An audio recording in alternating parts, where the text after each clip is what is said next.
I am proud, yes proud to present to you Manos the Hands of Fate in this audio commentary track for the Special Edition DVD, because what we've got here, ladies and gentlemen, is a classic of Marxist filmmaking, right? Jean-Luc Godard, Bernardo Bertolucci, Lena Wertmuller, Hal P. Warren. My name is Jared Roberts. I run the website Lair of the Boig, and I'll be using this audio commentary track to argue for Warren's vision as a true Marxist filmmaker, maybe the Marxist filmmaker, at the very least the preeminent American Marxist filmmaker, a vision of the horrific powers of capitalism and the futility of our battle against it, right? So first, a little background, because you see what's going on screen now? Nothing. That's going to go on for quite a while. So I'm just going to ramble a bit. Manos is made in 1966, right? 2 years before Bernardo Bertolucci's partner, 1 year before Godard's La Chinoise. But Bertolucci and Godard, they only thought they were making Marxist movies. You can be damn sure it wasn't factory workers and peasants watching the latest Godard film. Both of these guys, upper-class, pompous intellectuals, never met a peasant in their lives, right? Bertolucci, that windbag, if he ever met a real peasant after he'd finished wiping the vomit from his mouth, he'd say, never mind, all my films are failures. Or, whatever that is in Italian. So peasants, they don't care about revolution, politics, or the means of production. They care about good music, good food, getting drunk, fornicating, and avoiding work. The only reason peasants work is because they have to. I know this, I come from peasant stock, right? So, why am I saying this? Hal P. Warren is the real thing. He's not an intellectual. Believe me, he's not an intellectual. He doesn't idealize the peasants as some sort of glorious future. No, sir, he is a peasant. A genuine, I'm not making this up, genuine fertilizer salesman. That is a true fact. He made it his life's duty to keep farmland covered in scat. What a guy. But this masterpiece isn't feces. No, sir, it's Manos. And all the film's actors are locals. The very people, possibly, Hal was selling his fertilizer to. So, you see where I'm going with this? Manos is a film made by peasants for peasants. That's what I'm getting at. So there you go. This is true Marxist filmmaking. Alright, now what we've been looking at is the travails of a family. A nuclear family. See, mom, dad, brat, dog, right? This is the traditional, the archetypal family of the American dream. Indeed, of the Western world in general at this point.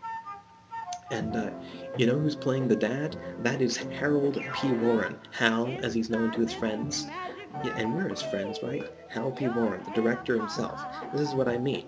You don't find Bernardo Bertolucci starring in his films. He stands back like a dictator, like a Stalinist, right? He doesn't care about the peasants. Hal is right there, working with his actors and crew. I would expect no less of a fertilizer man. So where was I? Right, the family. The family now is going through the desert. Something like a desert. Fields, I guess. They end up in a desert. And what is the desert? The privation of life. And what is boredom? The privation of pleasure, right? Hal P. Warren links our experience with the experience of the protagonists. We go through the desert with them. The desert is not a symbol, you see. It's a phenomenological presence in the film. That's the way a director like Hal P. Warren works, right? He makes us feel the dryness, the spiritual aridity, so we know what we're coming to is inimical to life, happiness, hope. This is Warren's intuitive filmmaking powers at work.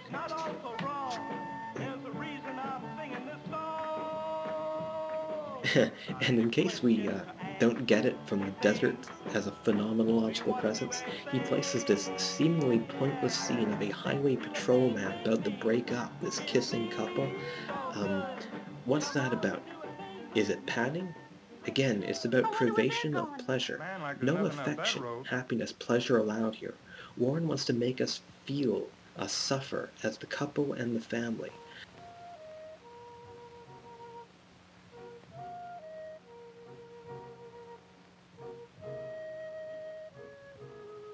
Alright, we're still going through desert here, so I'm going to tell you a little bit about the production. Hal P. Warren, he met with some sort of producer, and he said, I can do a better film than this with just scraps from around town. I don't think he said scraps, but anyway, he said he could do better than a Hollywood film. So he assembled what he could from around town, the only camera in town apparently, which could only run about 30 seconds before it gave out. So he had to keep cranking it, which is why there is no shot in this film that runs longer than 30 seconds. He assembled locals from around. He only got 26,000, right? Which is, a fairly healthy budget for a no-budget movie. I mean, Ray Dennis Steckler made Blood Shack for $500. The thing is, where most no-budget movies put all their money in special effects or something like that, Hal P. Warren didn't do that. He didn't put his money into actors, into film stock, into lighting. No, he put his money into the ideas, into the themes, right? $26,000 worth of themes. That's what we're looking at here. All right, here's the sheriff breaking up the kissing couple. Apparently this is illegal in these parts. This is what I'm saying. It's the privation of pleasure. The patrolman, right? A symbol of authority. Go don't do it somewhere else. Why don't you guys leave us alone? That was awkward. Just go Apparently, all the voices are dubbed by get going. by two people, and this is significant. All the male voices are Hal P. Warren. See, more of that true Marxist filmmaker technique. He's right in the thick of it.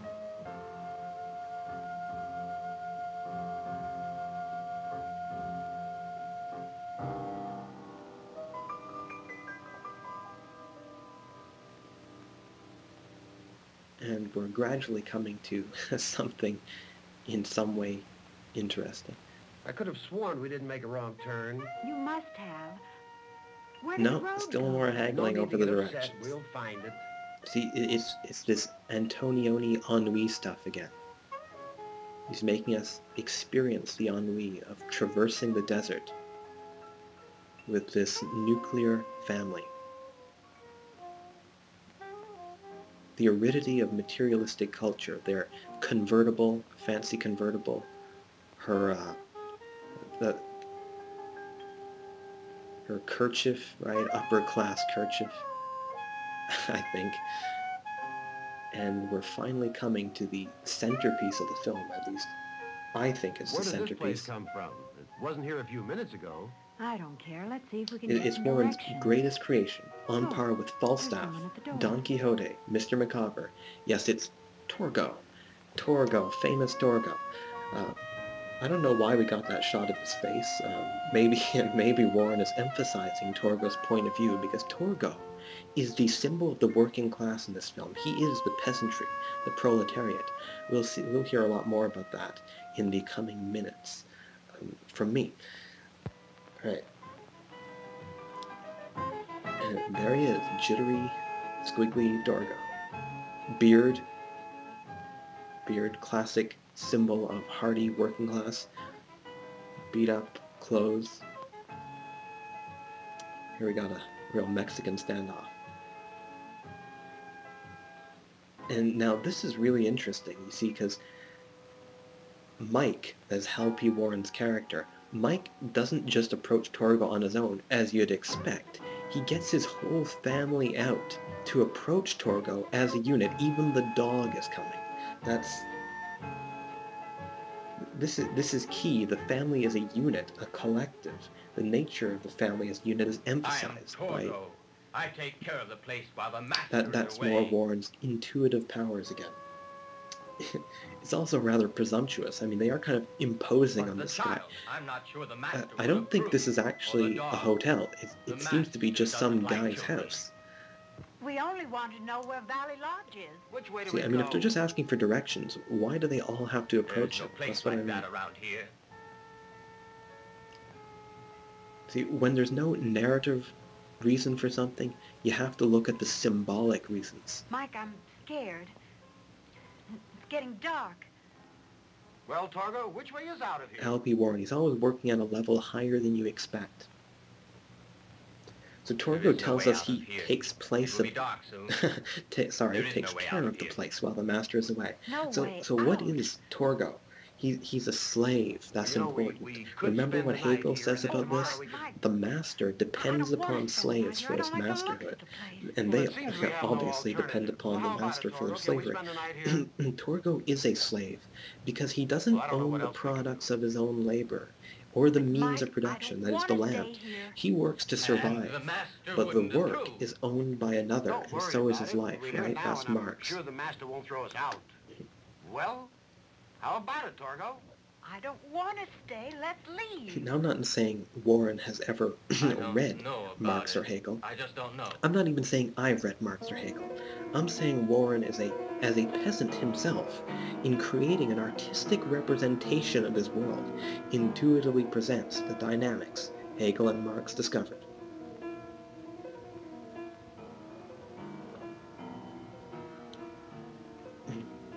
Decisions.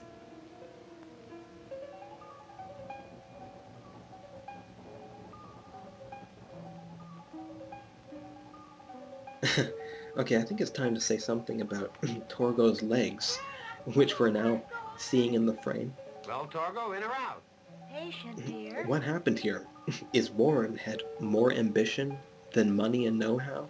So, because those are supposed to be goat legs, The master will be very disturbed. but not big knobby knees. Torgo is supposed to be a satyr, the mythological creature, from Greek mythology. Half goat, half human.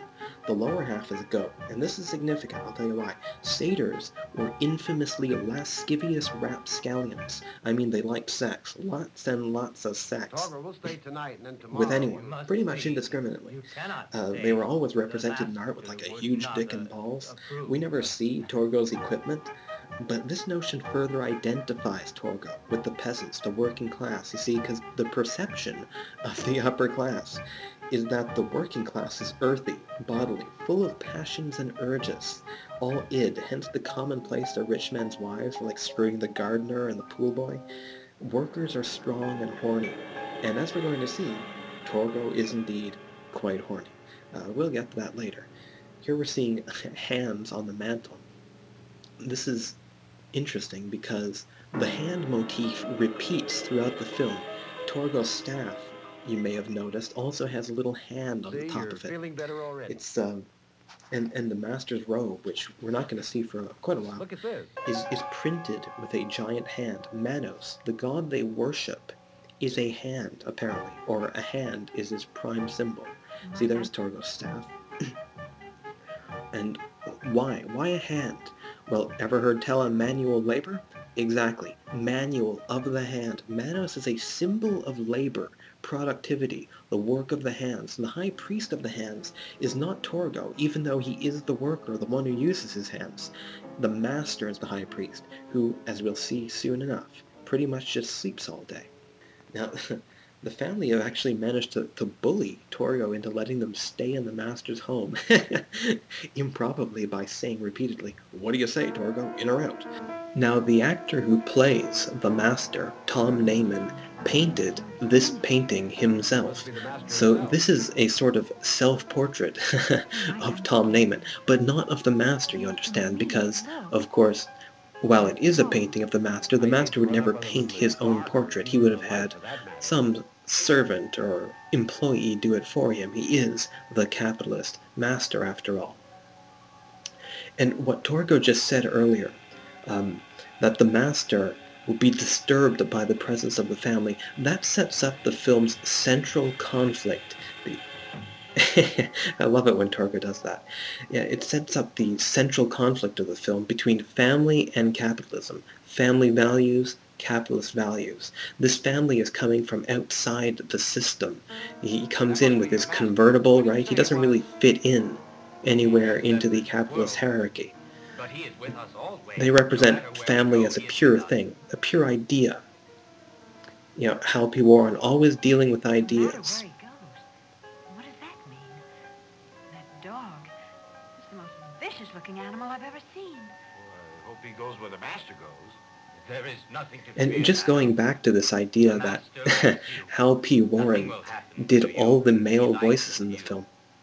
And this is actually because the I thought you camera said he was that dead. Warren was using, the only camera he could get his paws on, Dead? the only camera in No, this madam, town not apparently, dead the way you know it. was without He sound. is It with couldn't us record always. any sound. Now, most directors would have said, that's not good enough. Dead the way you Not know Hal it. P. Warren. He is You know, with it's us like Orson always. Welles says, all great directors preside over accidents. And that's Mike, what Hal P. Warren did. He took this Nothing to problem worry and he about, it's turned all it your into a strength.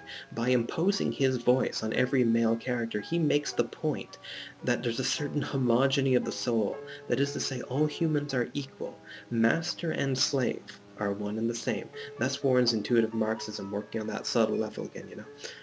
I think that it's best that I show you And the bedroom. the first of the family symbols is going to be destroyed pretty soon. The poodle's going to get what's coming to it. Oh, my God. Mike, what was that? Probably some animal in the desert. Nothing to be afraid of. Scared, Mike. See, there's the wife cowering under patriarchal power. Michael, I don't care what it is. That is, Take it cowering away. for protection Okay, if it'll make with you relax, patriarchal I'll go power, and see the what it is. traditional values of the family system. And there goes the dog.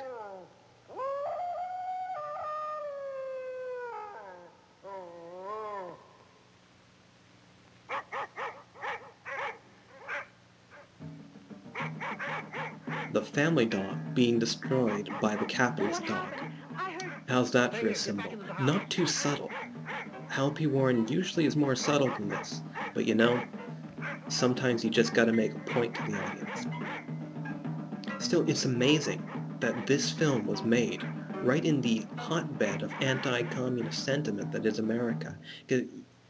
But you know, this is Hal P. Warren's genius. He couches his vision in a Z-grade, you know, nearly no budget, shitty B movie. Get back in the house, That's his genius. My God, Completely Mike, went what under the happened? McCarthyist He's radar. dead. Peppy's been killed. Get back in the house, honey. Mike, Now, what kind this is of interesting. place is this? Get My back in the God, what house, Hal kind P. of Warren keeps place saying, is but she this? keeps getting edited back out. Now, this looks like just shoddy work, right? But there's a point to all this. It's the breakdown in the very order of perception and nature that is the editing, the time-space continuum that's represented by the editing. It is paralleling the breakdown in the family, which is precipitated, of course, by the loss of the dog. Unity of form and content. This is the hallmark of all great works of art, you see.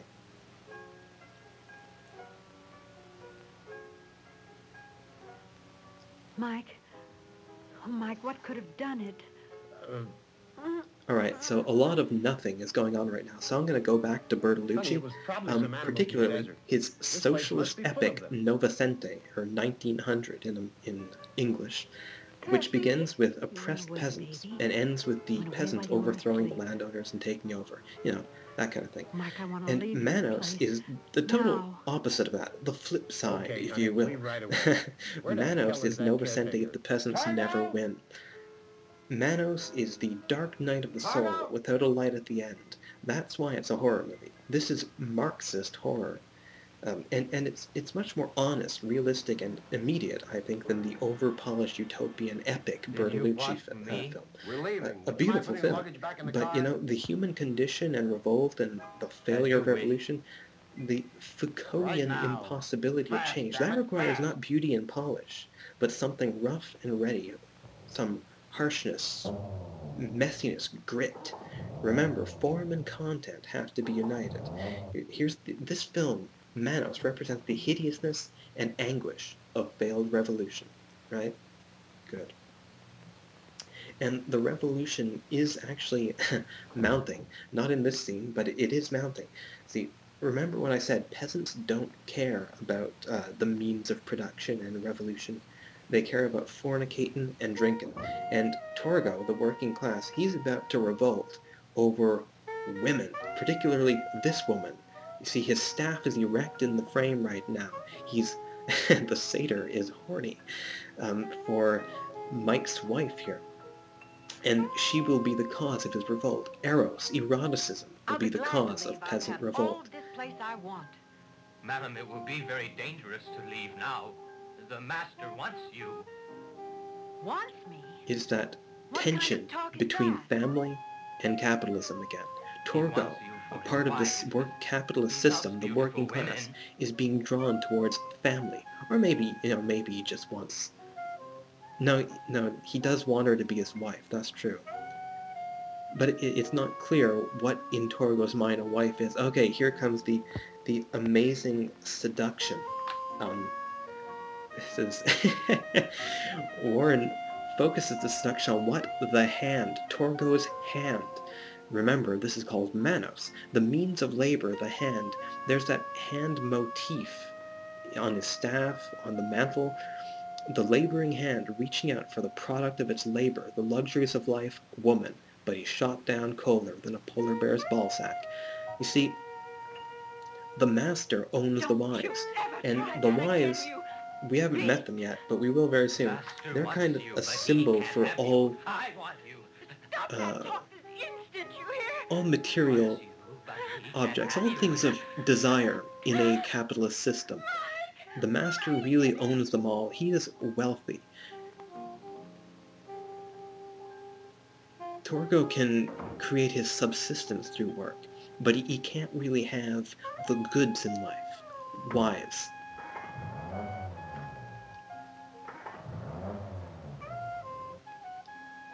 See, that's that stroke of Warren genius again, making Torgo a satyr, representing him as a creature of pure desire, as the working class must be. Let me out of here. And this Let is... me out of here now. now they're just You hear? standing No. around, looking at each other.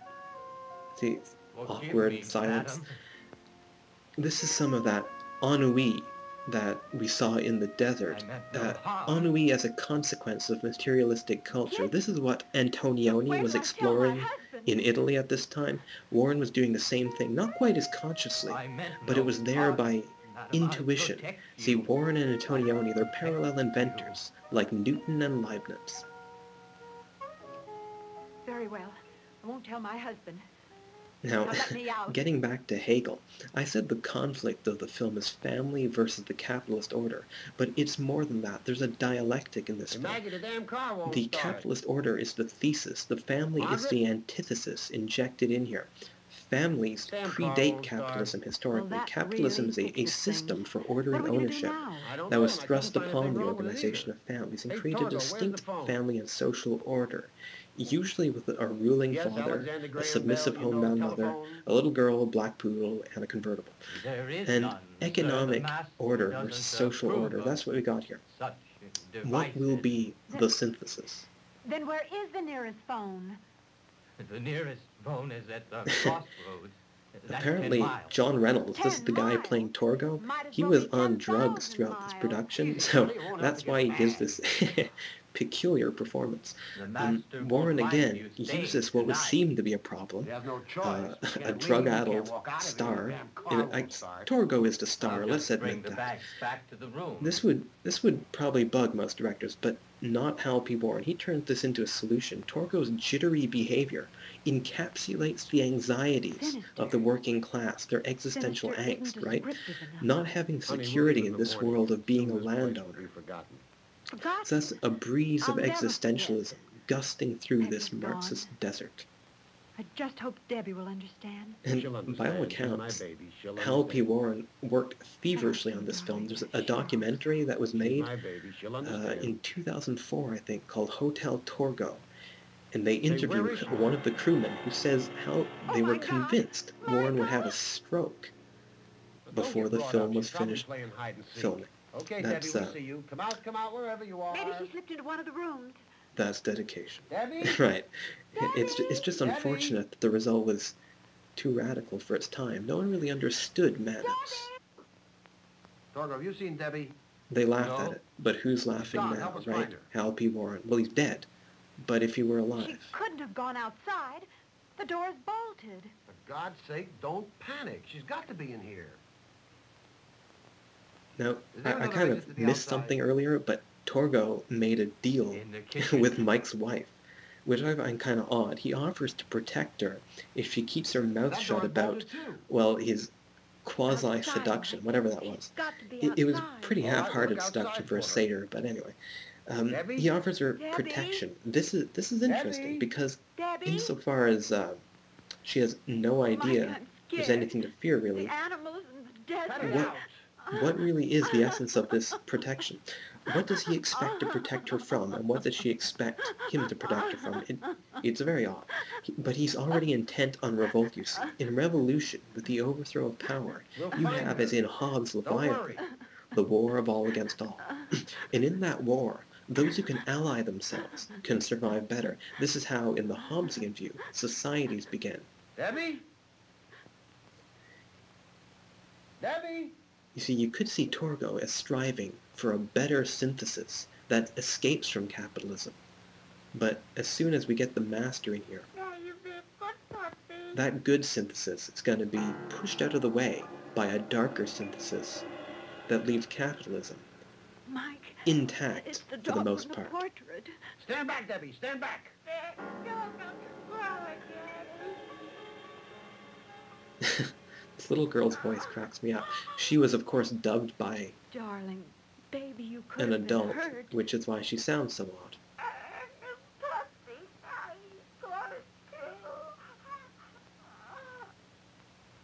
But you should never run away from us. Debbie, don't ever run away from us. Where did you find the new dog, baby? In a big place? Where, Debbie? There was this big giant place. It was so dark, but I wasn't afraid of the dark. And it had all kinds of funny people in it. Where is the place, Debbie? Now, Debbie, the little girl, has discovered the master and his wives, and she's leading the family as a unit, what's left of the unit, the dog is dead, to the master and his wives. This kind of suggests something about the role of women in capitalism. How they've been oppressed through an order of male ownership, Horrible. the forces, Let's get out of here. Let's go. this ownership that forces women to seek protection with men. The protection, Get right, in the bedroom and lock that yourself Mike's in. wife I'm gonna find is Torgo. seeking He's got from some Torgo. explaining to do. Hurry, please hurry. At least it seemed that way in the 60s, and to clarify this theme, the Torgo seduction scene was actually juxtaposed, right, with the master's wives. We saw these scenes back to back. So it's making this point. And these ladies in their diaphanous robes up against pillars, has there been a better depiction of trophy wives in cinema? I think not. I want her. She's mine, mine, mine. Do you hear? I want this one. You have all the wives you need. She's mine. Look! And here's Torgo's revolt. He's making an outburst at the master himself. The master is still sleeping. It's easy to revolt at someone who's, not conscious. And we see Torgo's revolt is indeed about sex. Arrows. You have all the wives you need, he says. The rich get richer, and the poor get poorer. The unfair distribution of resources. Torgo just wants one wife, one woman, that's what he's saying, one trophy for his labor. And that's what he's saying in this soliloquy he gets here about how he dreams of having the master's wives. He no longer needs them. He'll have his own, he's about to say. Because, of course, he has Mike's wife to chase after.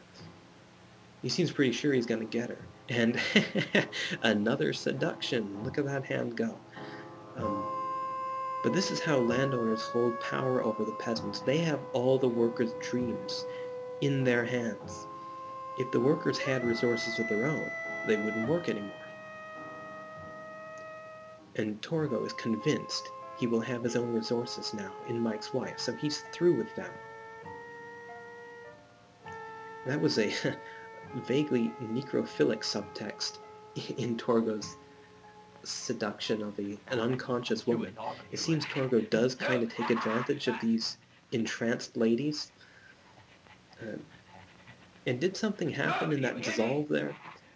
I guess we'll never know, but later the master does specifically say that the wives know what Torgo does to them while they're asleep. So there you go.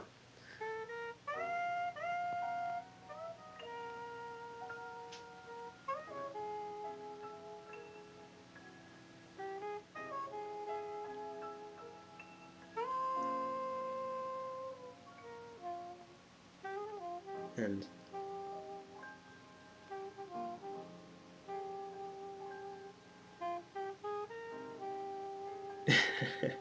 here's Torgo gazing through the dirtiest window in the history of cinema, I think.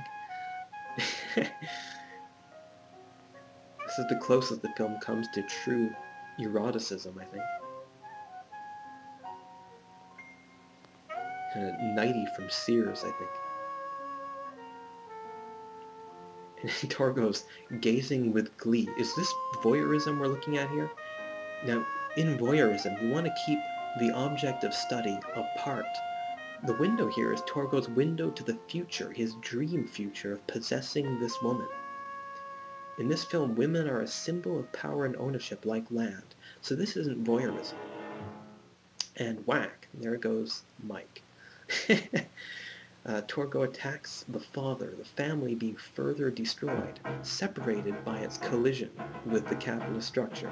Capitalism encourages destructive greed and envy, right? It's envy that motivates Torgo to club Mike, and we're about to see Mike tied to a post.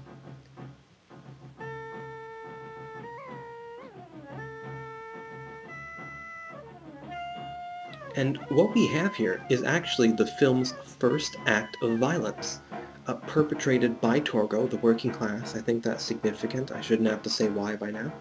It's with this act of violence, the revolt has begun, right? Like Chairman Mao said, revolution is violence, right? You see this quote at the beginning of the Big Red One, Sam Fuller film. There you go. Hal P. Warren, ahead of his time. So now we have violence. We're in the war of all against all. Only 30 minutes into the film, and the family, the antithesis, has upset the order of capitalism. Can capitalism restore its order? And of course, the order of the family has also been disrupted.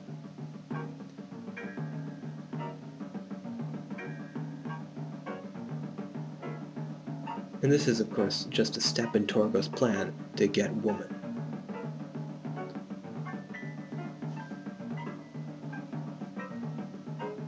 He's gradually getting away. It's more of that ennui I was talking about.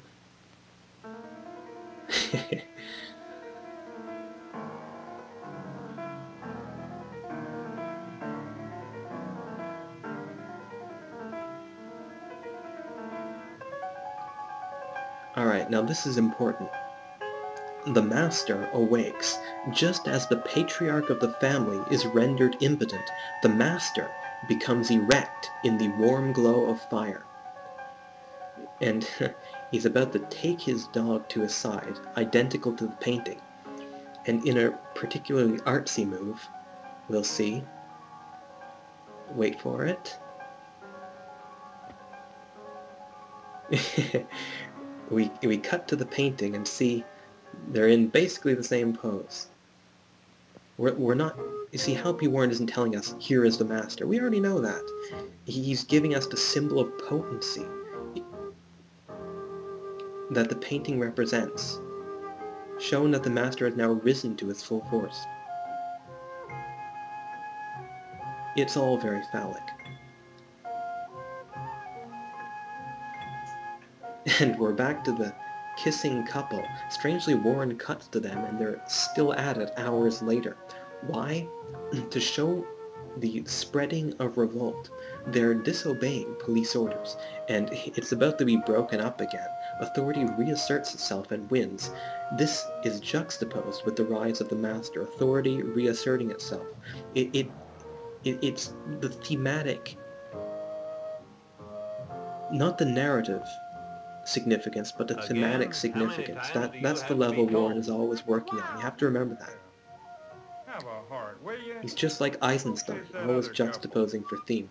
What other couple? Note also that the cut made it appear that the master is looking at them. If you rewind, you'll see that. The ending of free will is the master's desire. We know that this road goes nowhere, so now get. No smart stuff. We ain't trying to jump on you. Just get.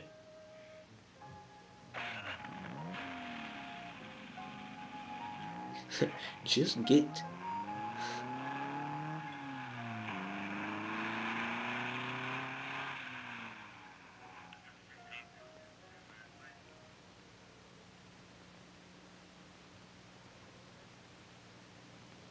More ennui.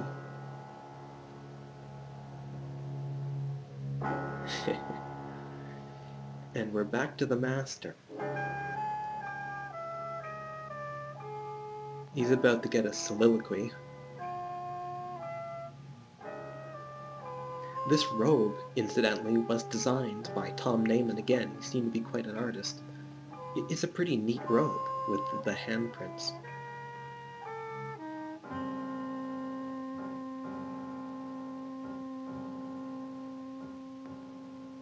But as no mere decoration, right? It's important that the master has printed with hands the symbol, of course, of his ownership of the means of production. And the master here is speaking directly to the capitalist god, Manos, labor.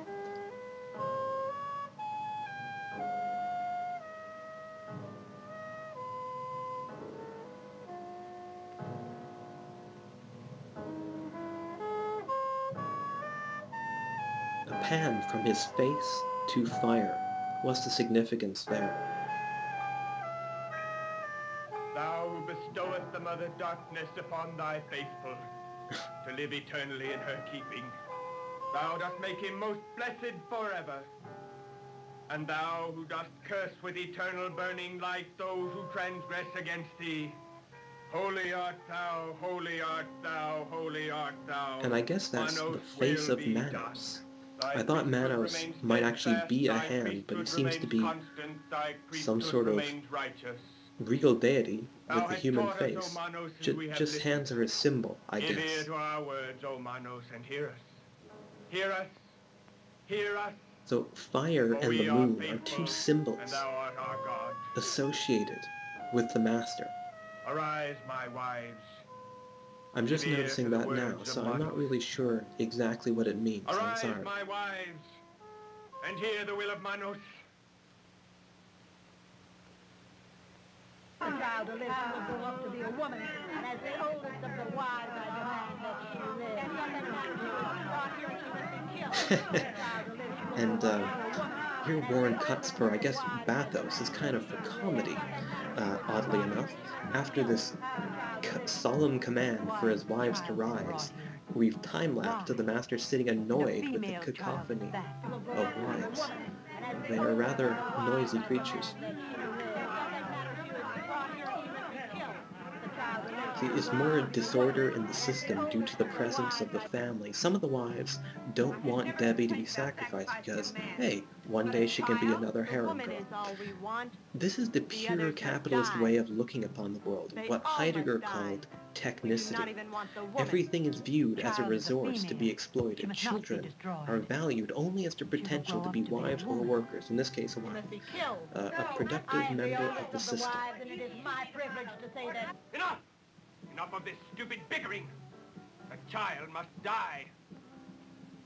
If you persist in this foolishness, your usefulness will have come to an end. Say what you will, I will have no part of this madness. She lives, and I say she must die. I don't know what they're doing here in the first place. Torgo should never have allowed them in, and I want... You have caused enough trouble. I think perhaps your service to us is at its end now.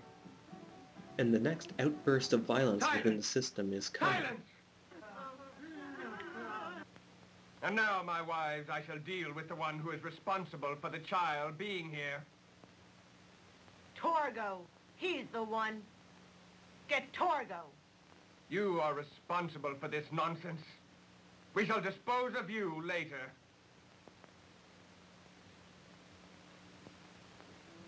It's a terrible mistake. The man, yes. The child, no. Maybe she's right. Maybe we should spare the child. It is against our will that we stay here. Do not make the child die to satisfy him. He does not need any more wives. Yes, he has no more time. Older wives. Just the newest. Huh. Jealousy is not part of us. Why are you so jealous of me? You are a troublemaker. You See, there's some deserve real to die. capitalist thinking at work. Keeping up with the Die. Joneses, always may thinking die, someone's jealous but I of do you, not envious care. of you. The child must live. She is right. And there was Will some not kill the violence. child. The second outburst of But violence in the Manos film. would not approve. And it's about to get a little better, not The much. law of Manos exists for us only. Manos loves women. She will grow up to be a woman. She may... Hear that? Manos loves women. She will grow up to be a woman. Just what I said. Resource, standing reserve, as Heidegger put it. Hal P. master Warren hears of this, channeling he will be some of furious. Heidegger's brilliant ideas. You are all mad, mad, the whole lot of you. The man, yes. The child, no.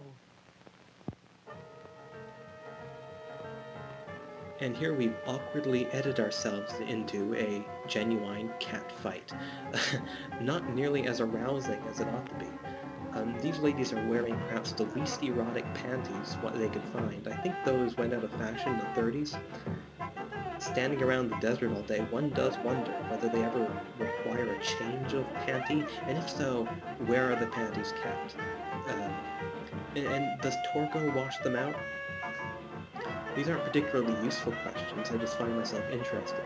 The wives are kinda cute, but these diaper-like panties don't flatter me.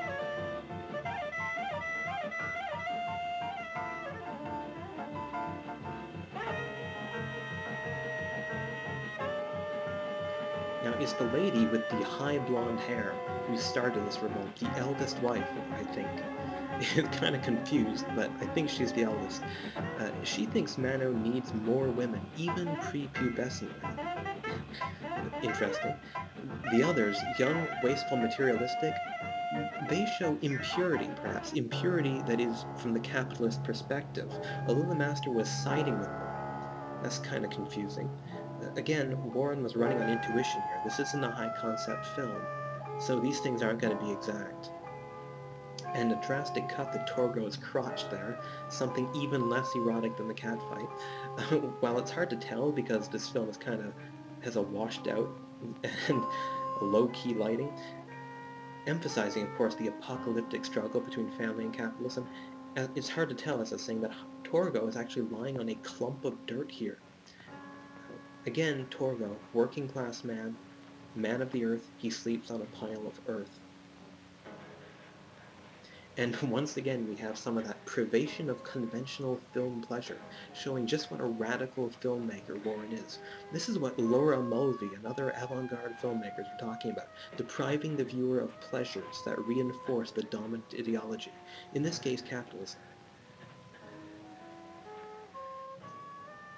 There's an important line coming up, so I'm just gonna be quiet and leave the tension mount.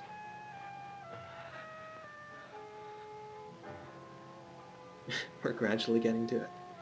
Master, what are you doing here? Erect staff in hand. You have That's failed that us, phallus Torgo. again. I know of your visits to the tomb. It's Torgo's I horniness visit. that makes him revolt. The women have told me. They may not be able to say anything or move when you're there. But they remember everything you say to them. And everything you do to them. There you go. But, Master, you have 6 Well, wives. that's not the line. Why can't I have one for myself? You're not one of us. There it is. Therefore, You you have cannot 6 have wives. one of Why them. can't I have one for But I have myself? one now. That's a good This one is question, and mine. that is the You will never crux get her. of capitalism, You have and why failed us, libertarianism Torgo. could never really work. For this you must die. Torgo's erotic privation is what leads to revolt. You- Perhaps no. just as the privation You of have conventional failed pleasure yourselves. is intended to lead You'll us to never kill revolt. them. I'll help them. And some people did indeed You have find this film failed. revolting. And you must die. Yeah. So the conversation switches to the family. Strangely, Torgo, the working class man, is being blamed for the propagation of the family, but Torgo says the master has only himself to blame.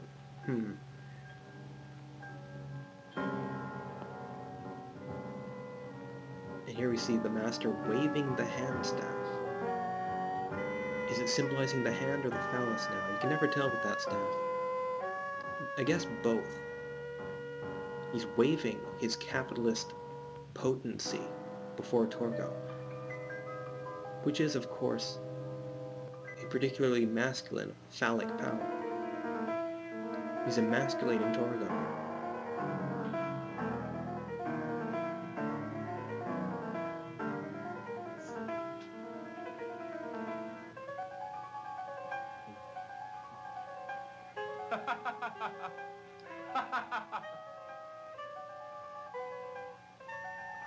We're going to have some visual stylization here.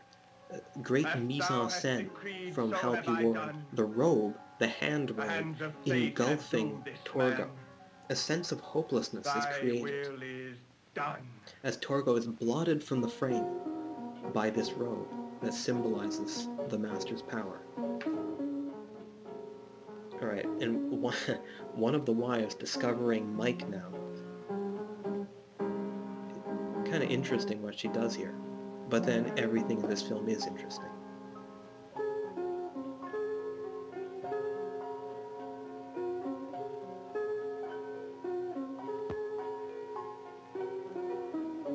Except, of course, for the parts that are intentionally not interesting, but that in itself is interesting, kind of a conundrum. Alright, she's about to try sex on Mike, but of course that doesn't work. He doesn't rise. He's not aroused to wakefulness. Remember, it's phallic, he's impotent now, hanging limp alongside the stiff post while the Master walks erect.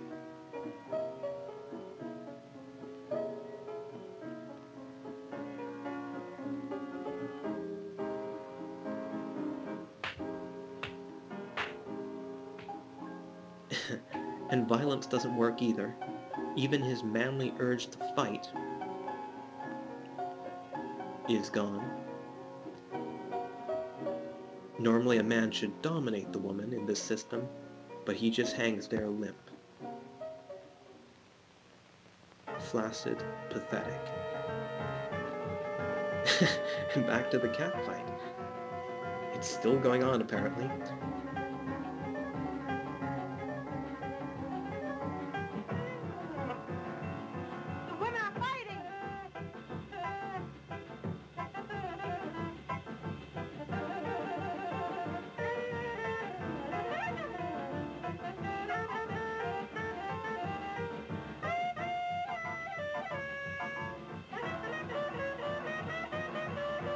There aren't even any clear targets anymore. Remember, it's that war of all against all. This is a Hobbesian struggle. Now the two males, the two objects of power, or subjects of power, I should say, Master and Mike, have been challenged. Hence this cut juxtaposing, well, sorry, I'm getting a bit ahead of myself, this cut juxtaposing Margaret calling for Mike with the cat Michael, fight. where are you?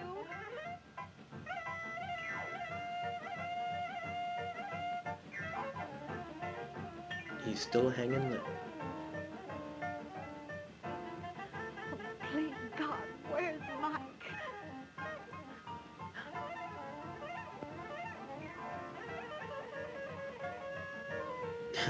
Now this shot of the Master looking in the window, I'm not really sure how it fits in. Wasn't he at the cat fight? This location, incidentally, still exists. You can visit it today. The temple. You can see it in that documentary, Hotel Torgo. Stop! What foolishness is this? Manos must be served!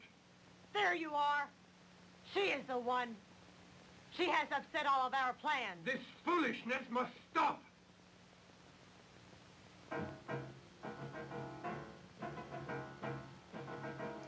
Now here's the Master re-establishing his power.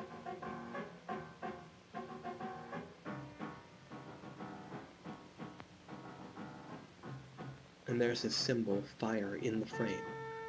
Torgo to the far left, There has been enough trouble. emphasizing Our his purpose must marginal be importance There will be within no the system. further insolence. But the child... We cannot kill a child. Yes, we can. You have caused enough trouble. As soon as we have disposed of Torgo, we shall take care of you. And now the master is Your not a power softie fails anymore. you. No more I Mr. have Nice no Guy. more fear. He must Caesar, reestablish power. and The prepare for revolutionary sacrifice. life and Torgo, the revolutionaries, they must be destroyed. She even accuses the master of impotence here.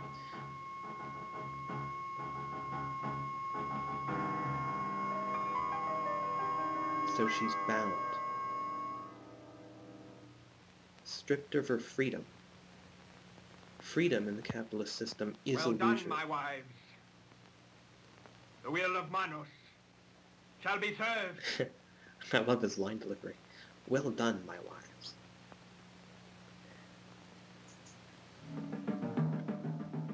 Now, Torgo as working class can't actually be destroyed. This is silly what we're seeing now. Or is it? Isn't the working class eminently replaceable? You can't replace the class, of course, but one is fired, another is hired, without a change to the bigger picture. The individuals within the class are the most replaceable beings It is the will of within the Manos system, that he for be better or worse. sacrificed. Well, for worse, in Hal P. Warren's vision, of course. And Torgo is about to be killed, or at least they're attempting to kill him, by the very thing that he desires most, the wives, broadly symbolic, as I say, of any object of strong desire, wealth, and power, I suppose.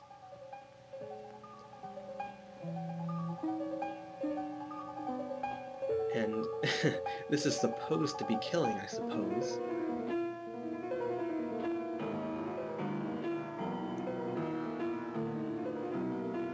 Hands. You see hands here.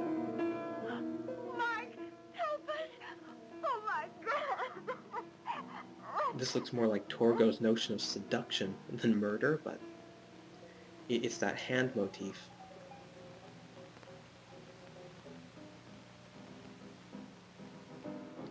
And as Torgo is being put down, significantly, Mike is regaining his potency. Could it be that he's destined to take Torgo's place? We'll see.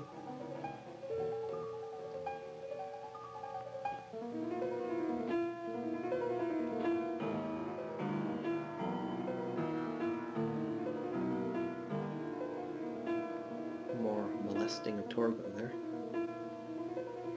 The master looks on proudly. Proud, of course, that his orders are being served.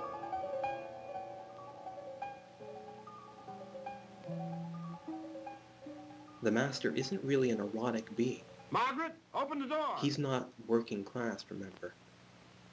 Margaret, open the door. Now, she won't open the door for her husband. This is meaningful.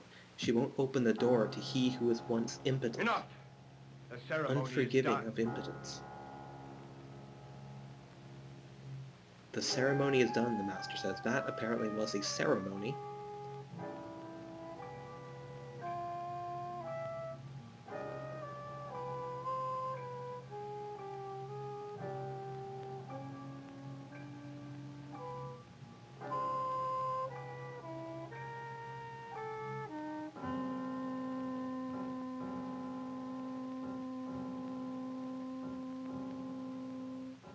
The master's hand. The power to make work be done without having to do work oneself. He's gesturing, Torgo is rising.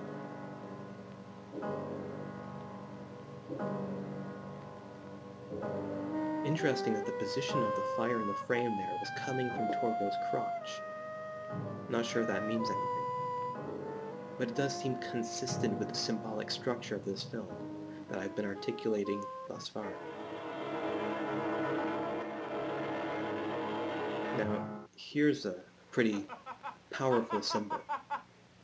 The hand, the symbol of potency, the ability to do work, is removed from Torgo in flames. A very literal interpretation of being fired. And Torgo is now made obsolete by this, right? He can't work. The very object of seduction is gone. He's no longer capable of anything, livelihood or sex, labor or leisure, so he scampers away as good as dead. See, even the wife says killing doesn't help anymore. She's talking as though Torgo was killed. You've said enough. Your turn will come as soon as we have disposed of the others. Go find the others! Hurry, before the night slips away! And we see a little more about this fire symbol. It represents the power of the master over others and their lives. At the window, Mike.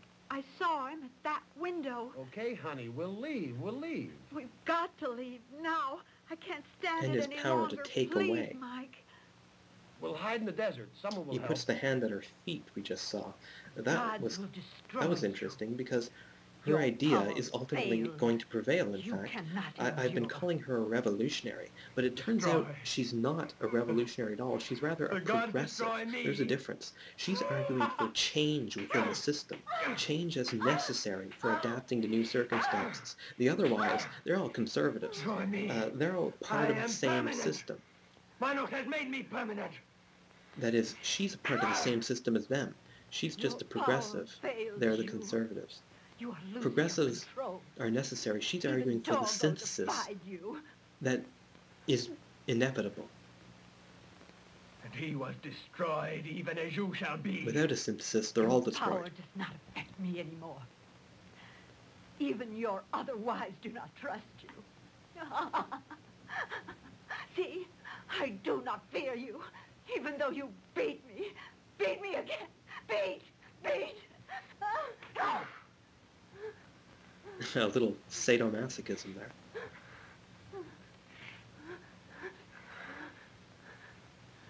I do not fear you.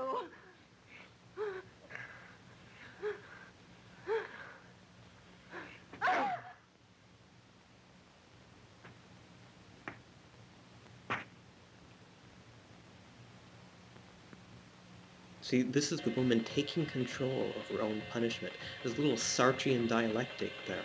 The dialectic of sadism. The master looks strangely here. Does he realize she's right? We cut now to the family running, and the wives will see her in pursuit. I can't So go on. maybe he did. Take Debbie and run. No, darling, we'll make it. Let's go.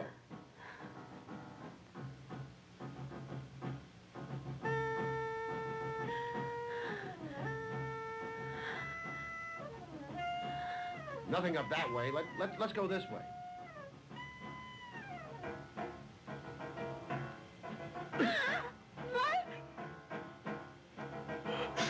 That's the best stunt in the film, and we don't even see it.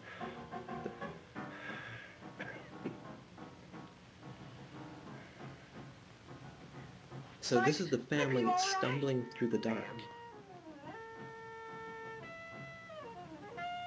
They're now incapable of enduring without capitalism. They've Can't go tasted on this way. the luxuries. They've Gotta become keep going. dependent upon the culture of materialism. And any attempt to leave it leaves them in the dark. They have gone. Pretty What the obvious hell? symbol. But of course it's not an intellectual symbol, it's They're phenomenological. Again, film language appeals primarily to the emotions, not the intellect. It creates meaning out of how it makes you feel. The best filmmakers do this, like Roman Polanski, right? Manos, Chinatown, Enough talk. very similar. Find them.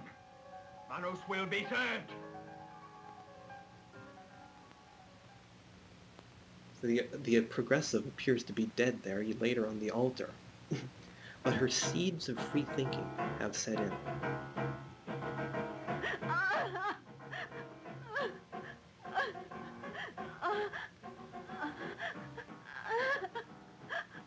I Because can't the make it, master Mike. wants the family back now. I can't make it. Save baby. Save Debbie.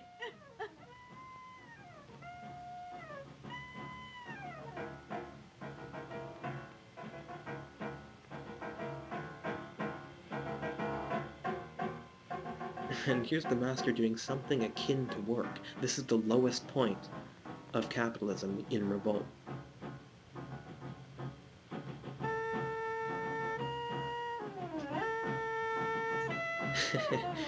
Showing his robe now as a peacock displays its feathers. But this isn't for mating.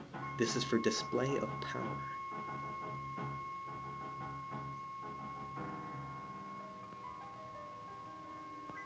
a low-angle shot here, showing them as giants. No, Maggie, we can make it. We'll rest here for a minute. This is the sort of thing We you can see in make it. Citizen Kane. Let's go back. They'll never think of looking for us at the house. You know, you might have Now, a the point wife's there. idea is actually to Please, I go can't back. go any farther. And the Listen, we can husband lock ourselves says, in the you might kitchen. have I a have my point. gun. He takes the idea. He's no longer the patriarch he once was. The patriarch we saw at the beginning, who was in control, who was at the wheel of the mighty convertible. He shoots a snake here in a pathetic effort We'll to have to reassert go his back. masculine dominance. But we aren't buying Okay. it, are we? Right? It might be the safest place, especially since they're out here looking for us. Daddy, I'm scared. Where's my puppy? Please, Debbie, not now. And the child is confused. What happened to the old family order? Where is Puppy?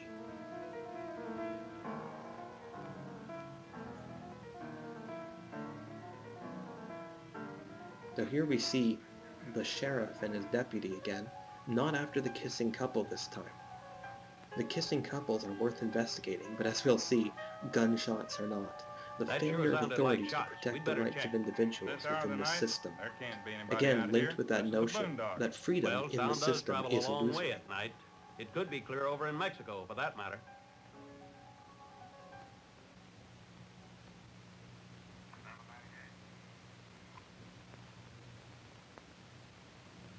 And still, this late in the film, we're getting more of that ennui, that privation of conventional cinematic pleasure.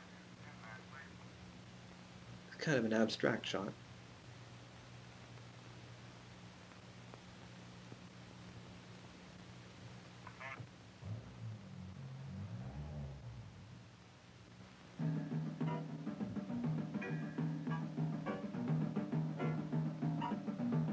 And so we see the family are returning to their luxuries after all. We even begin the shot with the empty room there.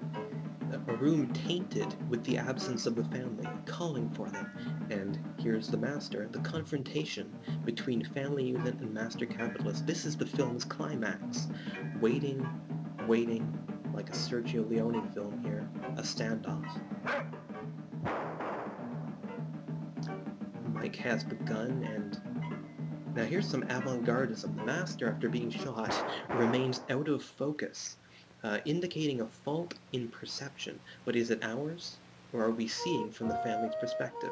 Yes, we are. It's from Mike's point of view. His perception is limited, his violence useless, because he's unable to see the big picture.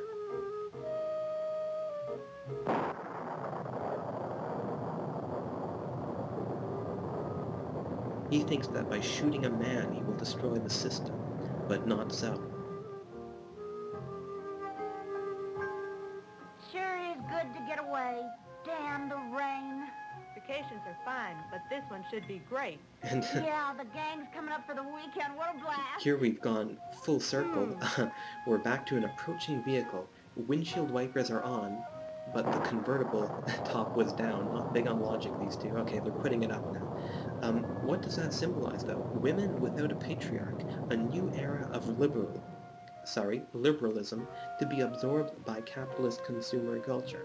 How prescient Warren was, right?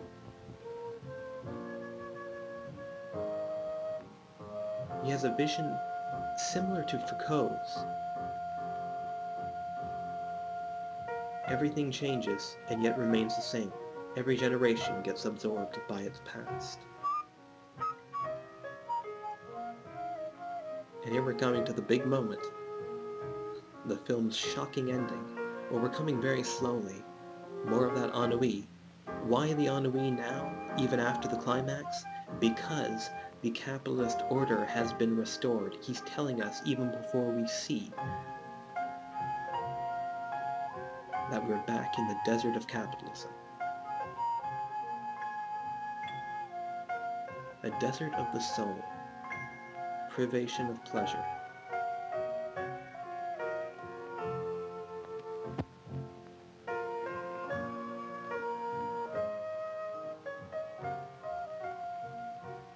And the convertible top was still up there. Some good continuity. The kissing couple are still at it.